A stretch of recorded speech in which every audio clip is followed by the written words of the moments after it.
If we had half an hour to teach our children the most important thing, the one most important thing,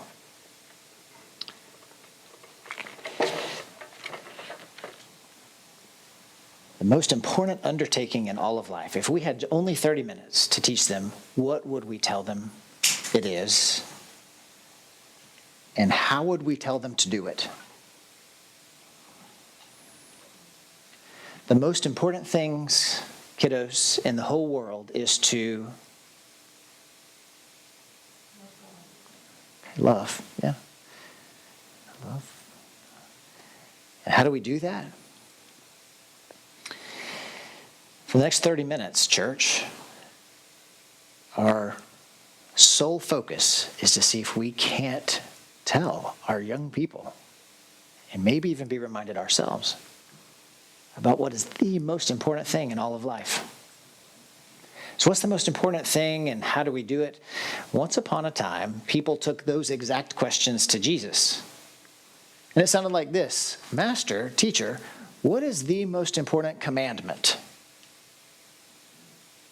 And it sounded like this: Master, teacher, what must we do to have the optimum life, the maximum life, eternal life, the fulfilled kind of life? What is most important, and how do we do it? Those two questions. Now, Jesus answered the question really simply. He said, well, I'll tell you what, it's a twofold undertaking. You love God, and you love everyone. That's it. The most important thing and how you do it. You love God, and you love everyone. That's it. Pretty simple to understand. Maybe a little tougher to carry out, yeah? Just love God and just love everyone. Now, that sounds like a pretty amazing world to me. This world Jesus paints as the picture for how it ought to be. But something really strange happens when Jesus answers that way. Just love. Something really curious happens. And that is, the people who are asking, it seems that instead of leaning into a love-based existence and living in a love-filled universe, which sounds really great to me, those people instead seem to seek a workaround.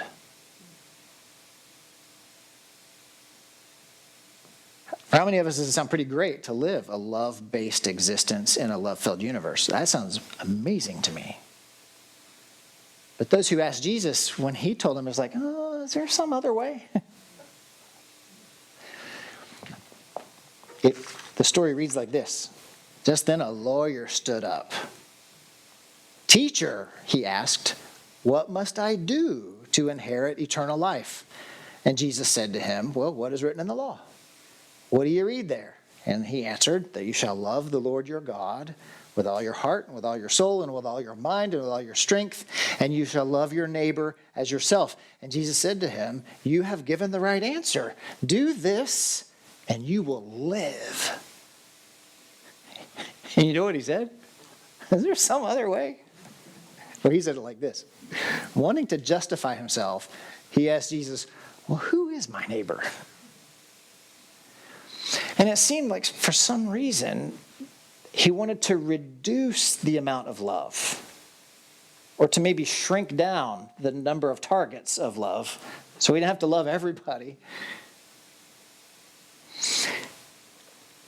So today, we're going to explore for 24 more minutes. The most important thing and how we do it. The most important thing is what? Love. And how do we do it? There's a lot of ways. So we're going to take this on for 24 minutes in this way. We're going to do three things. For one, we're going to do what Jesus did first. You see, when those folks asked Jesus about the main thing, he told them the answer, and then he told them a story. You know the story he told them? A story we call the Good Samaritan story, where he told them a story about this is what love looks like. So we're going to do the same thing, except we're going to tell each other stories. We're going to tell each other what I'm going to call Chestnut Grove love stories. And these are the stories that you have today. These are the stories where you have seen or witnessed love being given or received. So we're going to do Chestnut Grove love stories, and then we're going to talk about love as it shows up in the New Testament in the mouths of Jesus and Paul. And then we're going to hear from a globally renowned expert on love as we conclude our time together. So let's start with this first part. I just want to hear some Chestnut Grove love stories. So the invitation is this. I would love for you to find somebody 20 years different in age from you. And the question is this, very simply, where in the last month have you seen love, either given or received? Yeah, that's the whole story. Just one place in the last month that you have observed love happen. Either you were the recipient or the donor of it given. So let's take 3 minutes. Laura's going to help us with a little music. Let's take 3.5 minutes, share your time, where you hear a story and you share a story. Chestnut Grove love stories, yeah? Let's go.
Let's take about 30 seconds.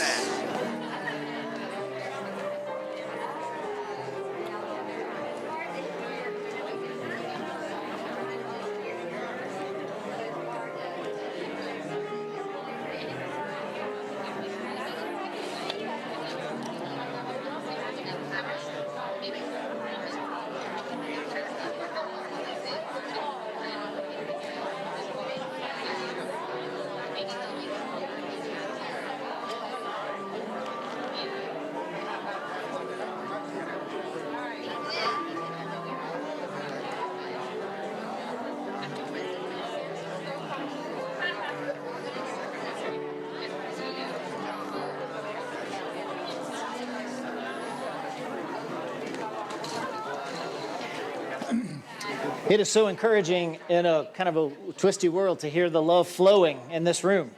How many of you feel at least 1% better after telling a love story than you did before you told that love story? Yeah. Whatever is good, whatever is true, whatever is right, whatever is praiseworthy and admirable, think about those things. Suddenly the peace of God will be with you. So, I'd love to hear a little bit about the love stories that you have witnessed in the last month. So I'd love to hear it in a phrase, just a phrase of what you heard or what you shared that you were reminded of seeing love take place in the world. And Barbara and I are going to write down, just bullet point fashion, Chestnut Grove's love stories. Who has one? Just say them out.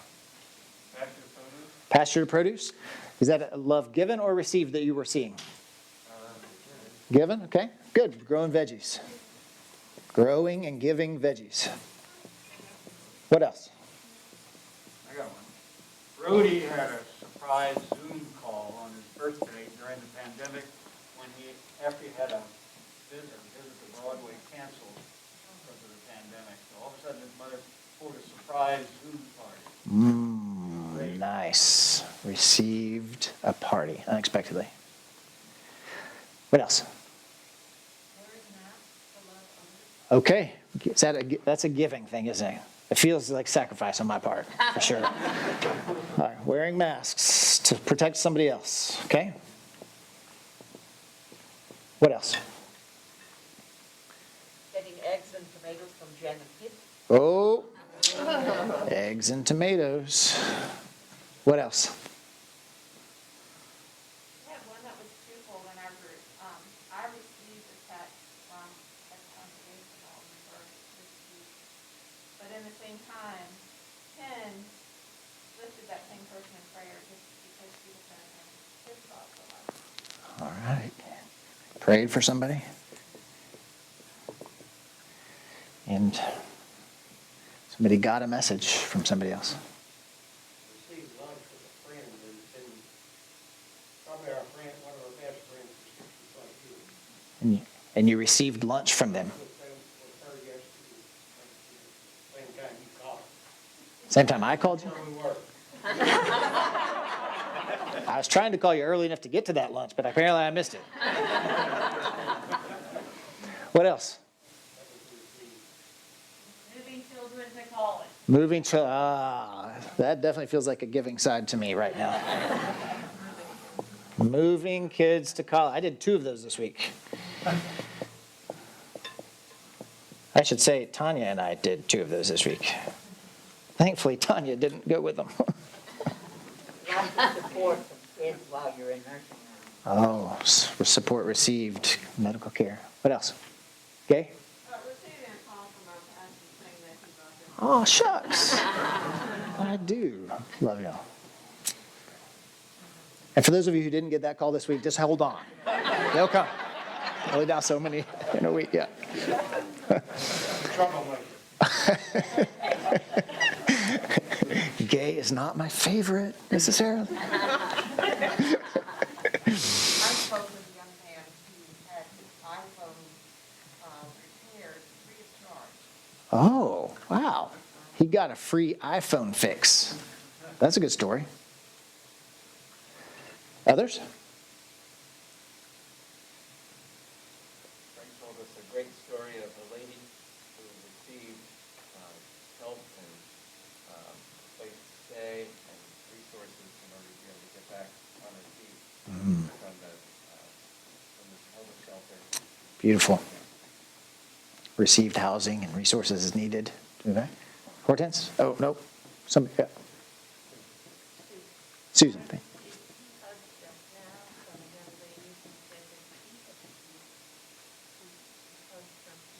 Wow. Hugs received because they were given. Let's not miss that. Hugs given. Yeah, there is. I think there's actually a formula, and we may get to that. Other stories? I think this morning we saw a lot of encouragement from parents. It was given and received. Mm-hmm. Parent love. Parents gave their children Parent love. Yeah, I was reminded, I could hear the mumble of the dads and moms praying for their kids, and it touches me in a deep way. And I heard Barbara say, oh, that we all might get that blessing from our father or mother. And a couple weeks ago, we talked about Sabbath and about the Shabbat meal and about how something very much like that in the history of our ancestors happens every single week, where the parents bless their child, the dad blesses the mom, and the parents bless the children. I thought, what a deeply restorative rhythm that is, to experience that. Deep love. Any others? One more? A lot of love being part of the worship songs and the musicians and the vocalists and being able to be a part of that was an amazing blessing this morning. They gave themselves, didn't they? They gave and we received musical leadership.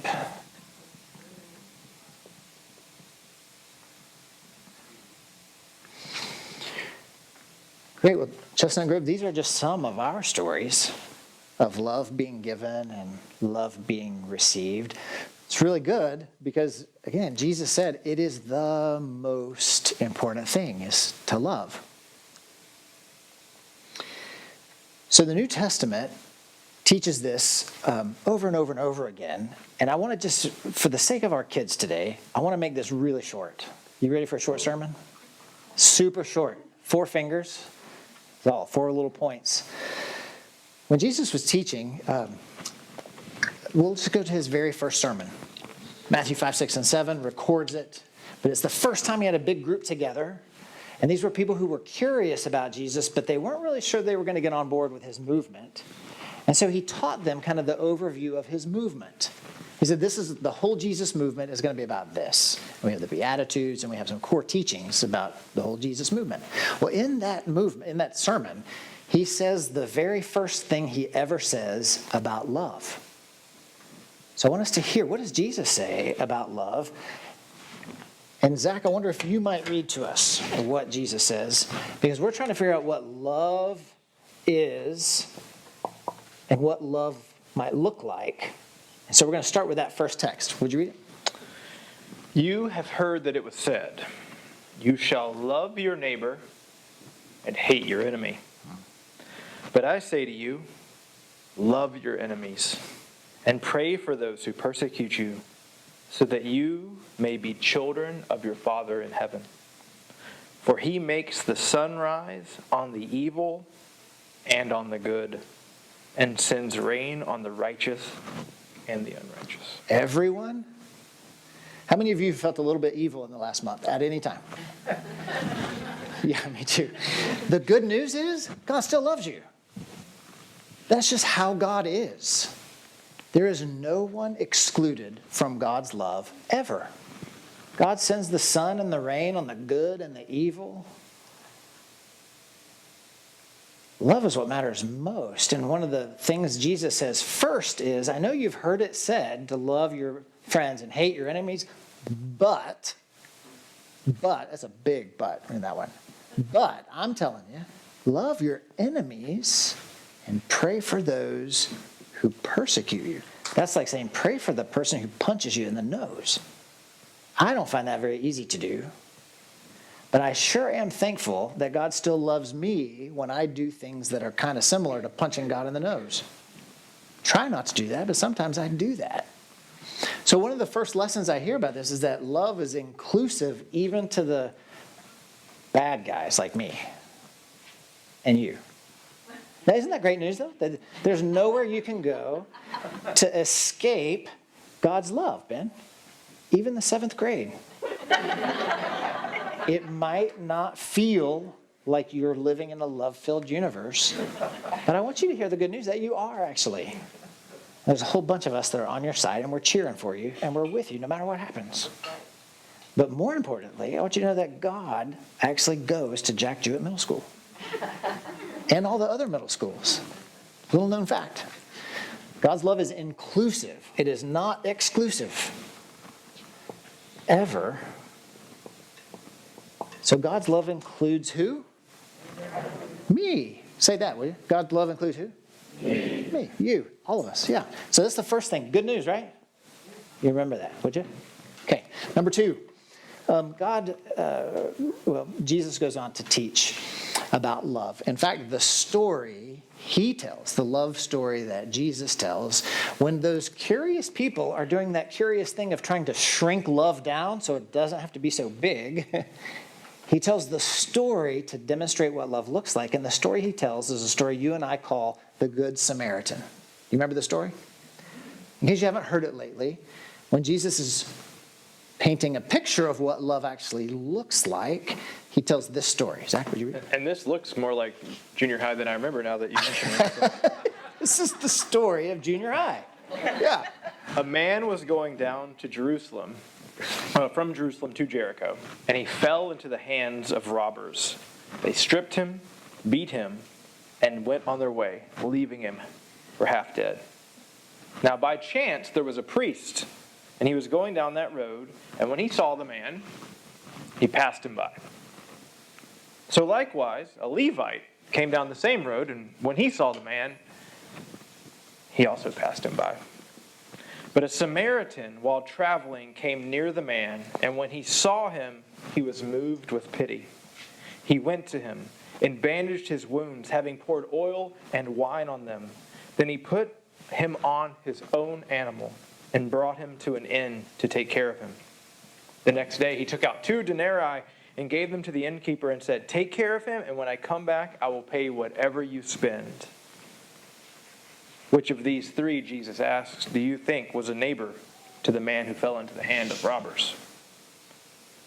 They answered him, "The one who showed him mercy." And Jesus said to them, "Go and do likewise." Go and do likewise. So the thing I hear in this little story about what love looks like is that love is costly.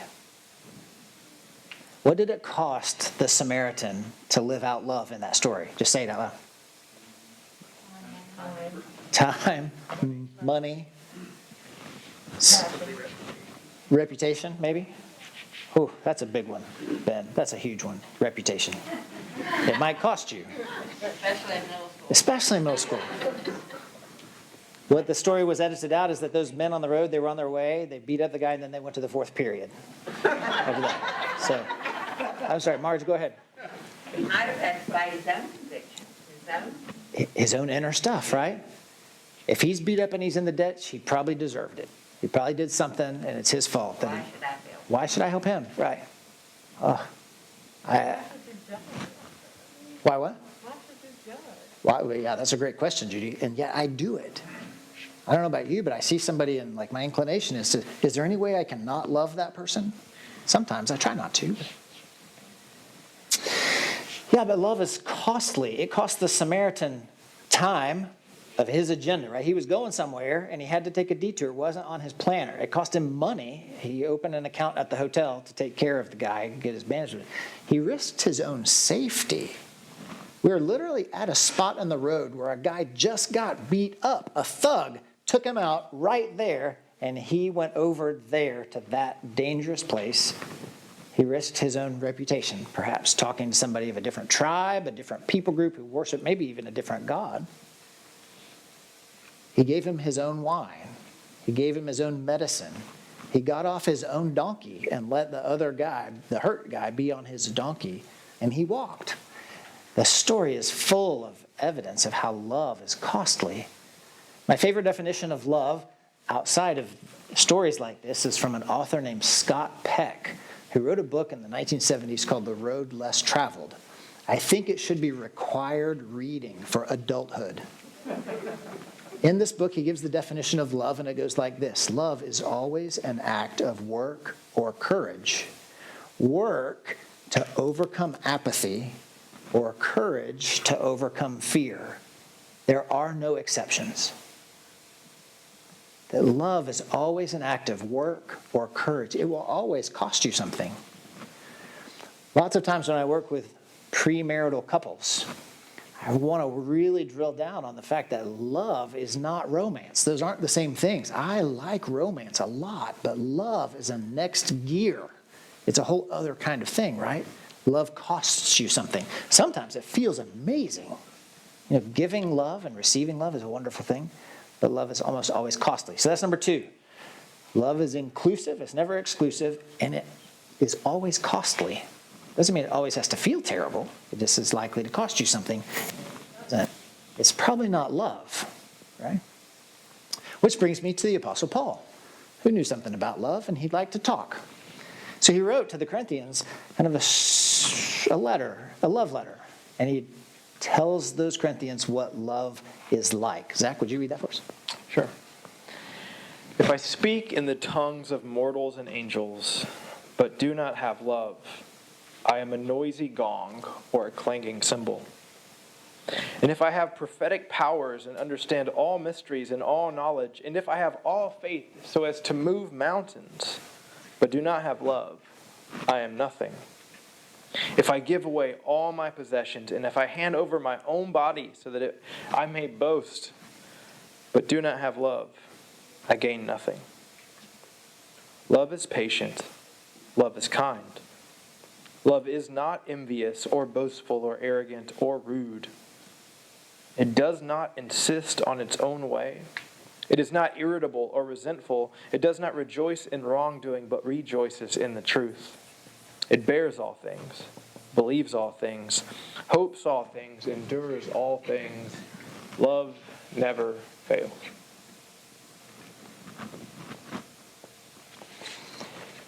Is love ever boastful, Zach? Is love ever proud? No, I hear Paul saying love it's a comprehensive approach to how you do all of life. It's an approach which is thick with patience and kindness. It's not envious or boastful. It doesn't keep lists of faults against other people.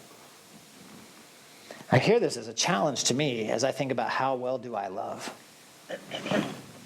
What I hear Paul saying is that there isn't a time where love is like to be put on the sidelines. Love is a comprehensive approach to all that we do. It's never strident. It's never boastful. And yet I hear a lot of stridency in the world. And pride and boasting and power mongering. And I want to suggest that everywhere you see that is a loveless place. Every time you hear somebody kind of relishing in conquering over somebody else, is not love as the Bible defines love. So if love is costly and love is inclusive of everyone and love is comprehensive, I'd like us to, grown-ups especially, to think just for a second about what that might look like today. How many of us are aware that Afghanistan is a tragedy right now? Thousands and thousands of people are in dire situations, and we live here. I don't have any of those particular challenges today. But I wonder if this is like our moment, church. I wonder if instead of spending any time criticizing the people who did wrong, made bad moves along the way, if we just invested all of our energy in loving the people who need to be loved right now. Church, I don't think we need additional voices criticizing this administration or that administration or the flaw of the military or the DoD. What if we just said, hey, you know what my job is? My job is to love Afghan people right now. I learned yesterday that there are lots of ways that we can do that right here. I learned Airbnb has a mechanism by which you and I can lend an extra bedroom maybe, or lend some money to somebody who has a bedroom that's closer to the transportation where Afghan people may need to escape the terror of that. And I wonder what it would be like if the church refrained from the critical voices of clanging cymbals and gongs and tearing people down, and instead stood up and said, this is what it looks like to be the church when there's a tragedy in the world. And we poured ourselves out in ways that might cost time or money or comfort or reputation. Wouldn't that be an amazing story? A love story writ large in the universe? Whew. I wonder if that's why the lawyer who asked you said, is there any other way? Love God, love all people, really? Who is my neighbor? I get it. Love is inclusive, love is costly, love is comprehensive. It's all the time, everywhere you go, even middle school, it's all the time. Love. You're a good love giver though, Ben. You got this. You've been trained well, your dad, your mom, your pastor. I'm talking about Barbara. And how's that? Yeah. And finally, there's this, both Paul and Jesus say, love is all that matters. It's the only thing that matters. That's pretty big. What's the most important thing? Not only is it the most important thing, it's the only thing. It's the thing by which we will all be measured. Read that, would you? Galatians. For in Christ Jesus, neither this religious thing nor that religious thing counts for anything. The only thing that counts is faith working through love. The only thing that matters is faith working itself out in love. Those are strong words from the Apostle Paul, but Jesus said it also. After he said the thing that matters is love, he said that love, that's the thing on which hangs all the law and the prophets. Jesus' whole Bible, which for us we would call it the Hebrew Bible, the Old Testament, the whole Bible goes through the lens of love. If you don't have love, you don't have the lens to even see what God has been trying to say and do in the world. It's the only thing, is love. So don't get that wrong. Nothing else matters. So when you don't know what to do, Ben, when you don't know what to do, what do you think you should do? Perfect! Perfect. It's all that matters. We see inside I do all these things like, well, what if this though? Wouldn't I don't have to love them, do I? And then I think, well, I don't know. Jesus loved all the way until he couldn't love anymore. And his generosity and his almost indiscretion and just loving everyone recklessly actually got him killed. Because that's the way it often goes. No one has greater love than this, to lay down their lives for another, right? So Chestnut Grove, I pray it may be that way with us, that we might be willing to give. Maybe you don't have to die on a cross. That's already been done. But you might have to give up a couple of minutes, a couple of dollars, or a bedroom. I don't know. I pray that we might be those people that are able to love in the kind of way that matters.